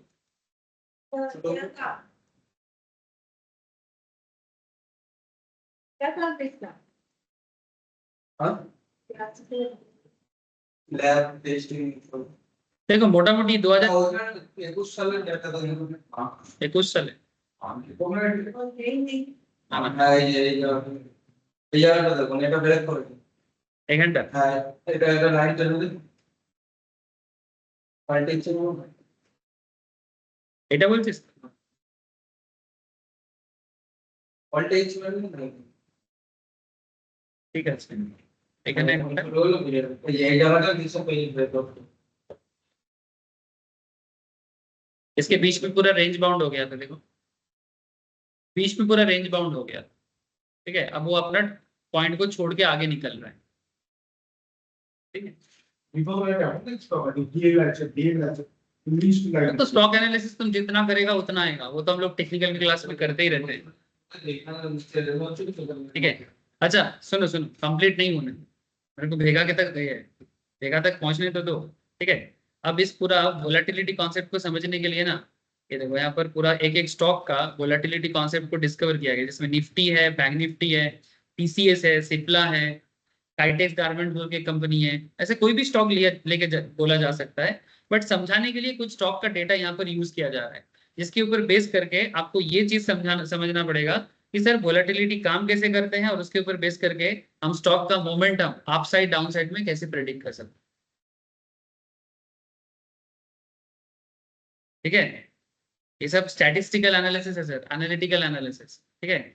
ये एनालिटिकल पॉइंट ऑफ व्यू से नहीं, रिसर्च एनालिस्ट लोग रिसर्च करके बताता है स्टॉक का कहां तक मोमेंटम हो सकता है, ठीक है। अगर खुद को रिसर्च एनालिस्ट बनाना है तो आपको ये सब चीज इग्नोर नहीं सर, भले ही आप कितना भी बोर हो जाओ, ठीक है, मुश्किल में पड़ जाओ, रिसर्चर ऐसे ही नहीं बनता, ठीक है। तो वोलेटिलिटी का कॉन्सेप्ट जो है কি বলছিস নিচে এখনো অনেক আছে না, এটার পরে তো স্ট্র্যাটেজি চলে আসবে, এটার পরে স্ট্র্যাটেজি চলে আসবে, এটা অলমোস্ট কনক্লুশনের দিকে আছে, আমরা গ্রিক শেষ করব, কিন্তু ভোলাটিলিটি যতক্ষণ না কমপ্লিট হচ্ছে ততক্ষণ পর্যন্ত আমি গ্রিক বোঝাতে পারবো, কমপ্লিট হয়ে যাওয়ার পর চারটেকে একসাথে বলবো, তারপরে আমরা এতে চলবো स्ट्रैटेजी पे। तो मैं थोड़ा सा स्टार्ट करता हूँ 5 मिनट। तो जैसे कि पिछले चैप्टर में हम लोगों ने ये पढ़ा कि निफ्टी का रेंज कैसे कैलकुलेट किया जा सकता है depending on their volatility percentage, ठीक है।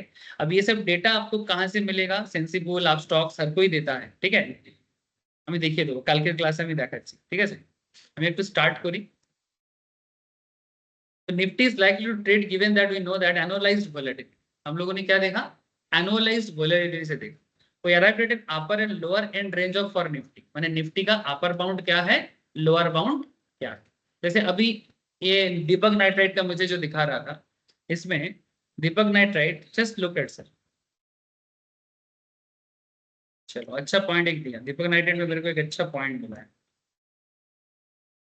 जब तक इसको ट्रिगर नहीं मिल रहा था, ये 2022 से, ठीक है, मैं थोड़ा सा इसको और ये करता हूँ, 2022 के बाद से देखो इसका अपर जोन देखो आप, ये अपर एरिया है, माने ऑलमोस्ट 2300 इसका अपर बाउंड है मोटा मोटी, और लोअर बाउंड देखो इसका 1800, 1900 के बीच में। ये जो आप अपर जोन और लोअर जोन देख रहे हो, इसको थोड़ा फैंसी करके ट्रेंड लाइन करके दिखा जा सकता है, मैं जल्दी कर रहा हूँ इसलिए समझा रहा हूँ सर।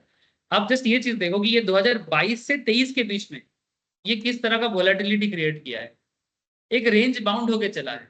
अब ये रेंज बाउंड का मतलब है कि दीपक नाइट्राइट अपने वोलेटिलिटी के हिसाब से, अपने एवरेज प्राइस पॉइंट के हिसाब से, इसको अगर तुम बीच से खींचोगे तो उसका एवरेज प्राइस पॉइंट मिल जाएगा। मेरा कहने का मतलब है ये जो रेंज मेरे सामने ओपन है, इसको अगर मैं एग्जैक्टली यही सही है, दिस इज हाँ चलेगा ना, और थोड़ा ऊपर होगा क्या, ठीक है। अगर ये इसका एवरेज प्राइस मैंने प्राइस एरिया है 2100 समथिंग, तो ये 2100 समथिंग से कितना बार ऊपर गया है और कितना बार नीचे आया है, अब देख सकते हो बार बार अटेंड हुआ है इसे। इससे आपको एक स्टॉक का वोलेटिलिटी का पता चलता है। अगर मार्केट में नाउ पॉइंट इज दैट कि हाँ मैंने 2100 से अगर वो नीचे चला जाता है तो यहाँ पर आपका बाइंग जोन बनता है, और जब ऊपर जाता है तो इस टाइम पे आपका सेलिंग जोन बनता है। नाउ पॉइंट इज ये बाइंग और सेलिंग जोन जब आप फाइंड आउट करोगे तो इस पॉइंट पे आपको एक्चुअली सोचना क्या है कि अगर कोई पॉजिटिव ट्रिगर नहीं है, माने ऐसा कोई पॉइंट नहीं है, ये रेंज बाउंड हो गया ना, अब जब तक स्टॉक में कोई स्पेशल रीजन नहीं आ जाता तब तक ये अपने पॉइंट से ब्रेकआउट नहीं देगा। तो इस पॉइंट पे आपको ऐसे स्टॉक में ट्रेड करना और उसका वोलेटिलिटी का पता करना, तो आपको पता चल जाता है कि अपर साइड लोअर साइड में कितना अप एंड डाउन कर सकता है। फिर उसमें एग्जैक्टली तो नहीं होगा, थोड़ा बहुत अप एंड डाउन चलता रहेगा, थोड़ा बहुत ऊपर नीचे होगा। तो ये हर स्टॉक में, तुम रिलायंस में चेक करो तुमको रिलायंस में मिलेगा, इंफोसिस में चेक करो इंफोसिस में मिलेगा। मैंने हम लोग ये चीज कब काम आता है, बहुत लोग क्वेश्चन करता है सर आपको क्या लगता है कि क्या अभी HDFC बैंक खरीदना सही होगा, कहां तक जा सकता है। नहीं नहीं, एक क्वेश्चन नॉर्मली आता है सर आपको क्या लगता है इंफोसिस क्या अभी सही होगा, कितना दूर जा सकता है। सर इसको कितना दूर जा सकता है समझने के लिए सिंपल तरीका अपनाओ, पहले तुम इसका लास्ट 2 साल का या 3 साल का या 1 साल का वोलेटिलिटी चेक करो, फिर लास्ट 1 साल में उसका रेंज बाउंड सिचुएशन चेक करो कि वो कहां तक आप गया कहां तक नीचे गया, उसका परसेंटेज देखो। अगर आपको रिलायंस में HDFC बैंक में या कोई भी पर्टिकुलर शेयर में कोई पॉजिटिव फंडामेंटल्स नहीं मिलता है तो वो उसी रेंज बाउंड में ही चलेगा मोर और लेस।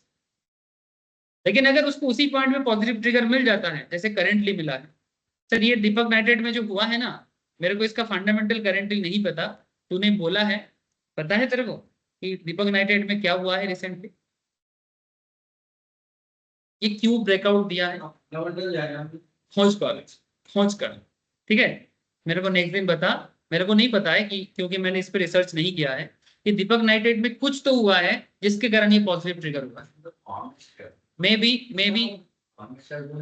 ठीक है, मे बी फार्मिंग शेयर्स है, मे बी हो सकता है कि ये एग्रीकल्चरल जो डेवलपमेंट के पीछे गवर्नमेंट का खर्चा है वो रीजन काम किया है, कुछ तो रीजंस है, ठीक है।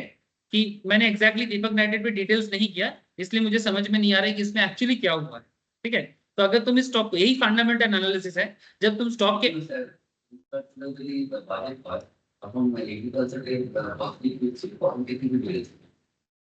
ट्वेंटी थर्ड বাজেট হচ্ছে তাই তো, মানে আমাদের এটা এইরকম পজিশনে তাই তো,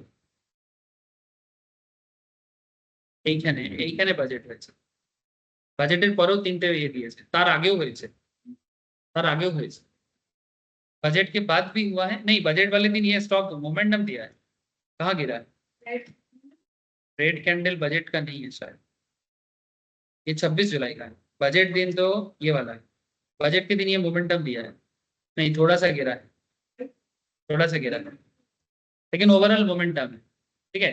तो ऑब्वियसली ये मोमेंटम देने के पीछे कुछ तो रीजन होगा, जो अपना रेंज छोड़ के जा रहे हैं वो, ये पता कर, टेक्निकल में वो चीज पता नहीं चलता, टेक्निकल में वो चीज पता नहीं चलता, अगर पता करना है तो आपको स्टॉक का पता करना है। जैसे मैं आप लोगों को एक शेयर के बारे में बताया था, जैगल प्रीपेड सर्विस बोल के, याद है तेरे को, क्या ठीक है, ये है ना जैगल प्रिपरेशंस बोल के। ठीक है, ये देखो आज फिर से मोमेंटम दिया है, आज फिर से मोमेंटम दिया है। हाँ ये नहीं पाइप नहीं, Zaggle Zaggle prepaid ocean service limited. ठीक है, ठीक है, ये देखो ये एक्चुअली इसका ईयर ऑन ईयर में इसका जो ग्रोथ हुआ है ना 700% का ग्रोथ हुआ है प्रॉफिट, 700% का ग्रोथ दिया है। नाउ पॉइंट इज दैट इससे पहले, अब मानो कि इससे पहले इसका तुम रेंज बाउंड देखो, इसका वोलेटिलिटी देखो, एक सिमिलर पैटर्न में चला है। तो यही तो है वोलेटिलिटी, बस आपको वोलेटिलिटी का परसेंटेज अगर पता चल जाए जिसमें आपको भेगा हेल्प करेगा, यही मैं आपको सिखाने का कोशिश कर रहा हूँ। क्या फालतू में बकता है, नहीं काम करता नहीं काम करता, इसको बाहर भेजो रे। अब तो मुझे बता कि जब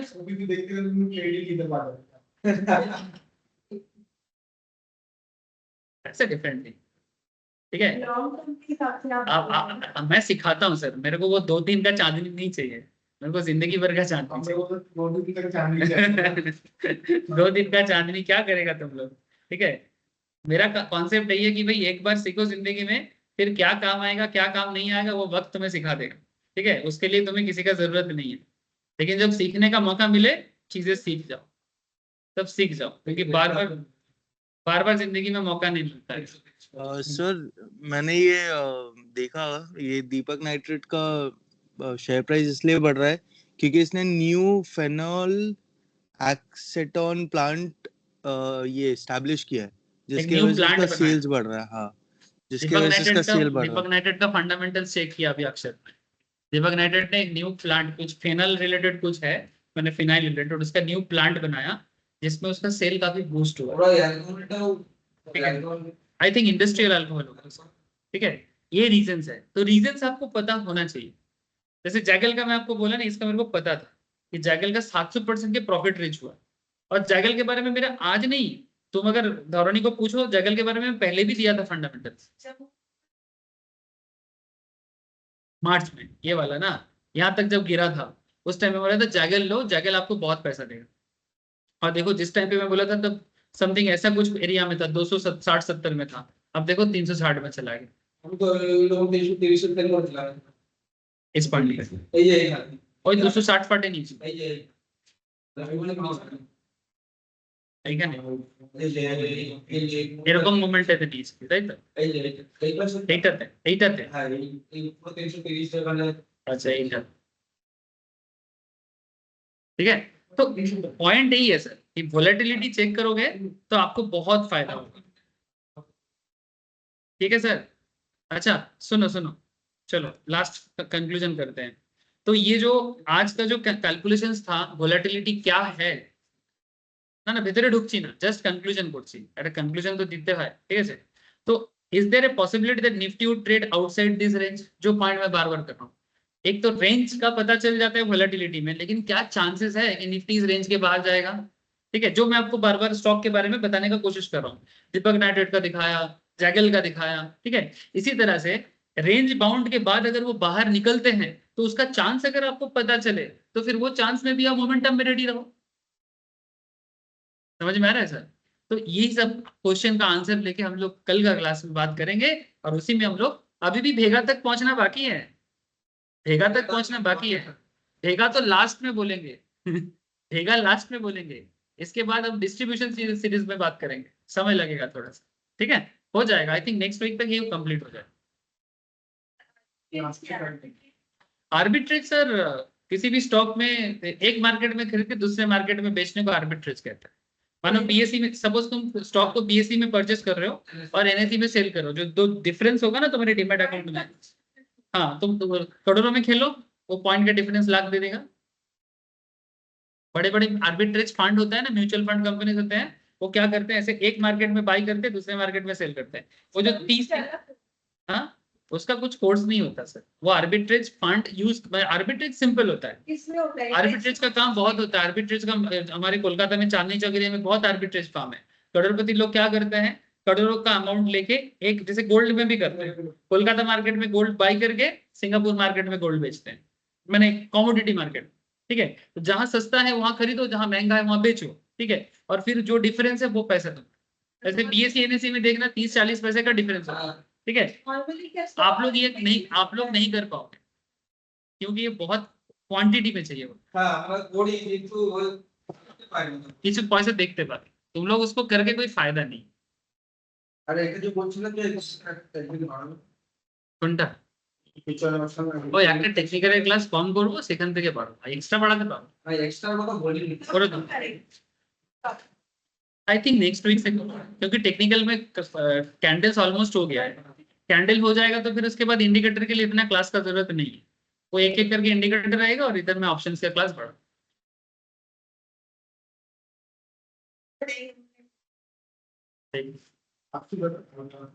আসবি না একদম, তুই বিরক্ত করে মারিস।